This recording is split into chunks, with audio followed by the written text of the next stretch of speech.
broadcast link. I'm live. I've been live for 4 seconds now. What's up, world? It's your boy, Pastor Alexander. Man, I am just trying to figure out how this thing works.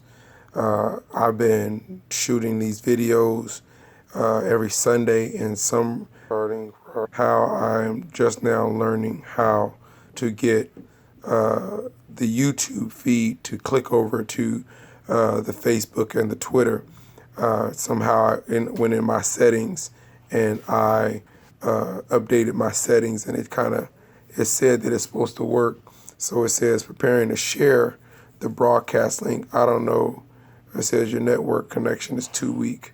Can I change my network connection to make it work now? I don't know. Let's do that. I just turned my Wi-Fi on. Hopefully it's not weak anymore. That's the UV song. I get so weak in the knees. But I could tie it into the Wi-Fi. And I didn't want y'all to think that Pastor had slipped off the bandwagon. But if you're that deep, you're on the wrong page anyway, because Pastor Alexander ain't that deep. Hey, while I got you here, though, I do want to just say I'm praying for you. I'm praying for your mind. I'm praying that God will deal with your mind.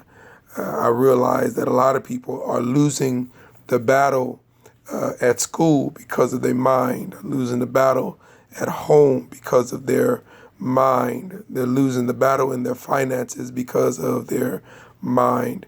And so what I'm going to be praying for this week is the mind of an individual, that God might arrest the mind.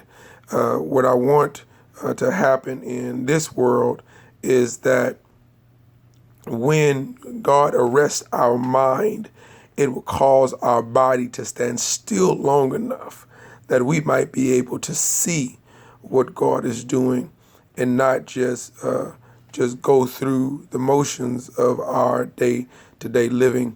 I understand that it gets very tedious to do this thing called life. Every day you wake up, you go to the job or you go to the classroom, and you're saying, God, when will it be my turn?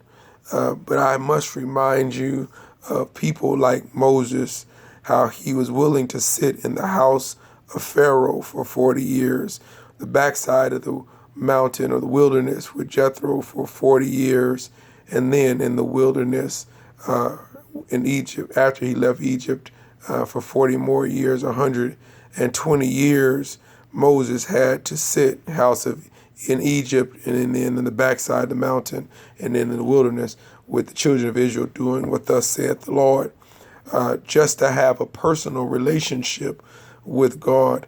I'll turn down all the wisdom of the land to have a personal relationship with God. Need I remind you also about the trials and tribulations of the one we call Noah? And Noah spent 365 days in the ark from the time that God shut the door to the time that God opened the door. For the Bible records that he went into the ark at 600, but came out of the ark at 601. So while you're going through, I pray that God will arrest the mind.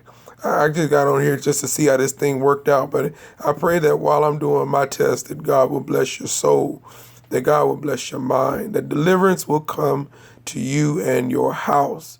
It's my declaration, it's my decree. In Jesus' name, I love you. Stay faithful. Bye now.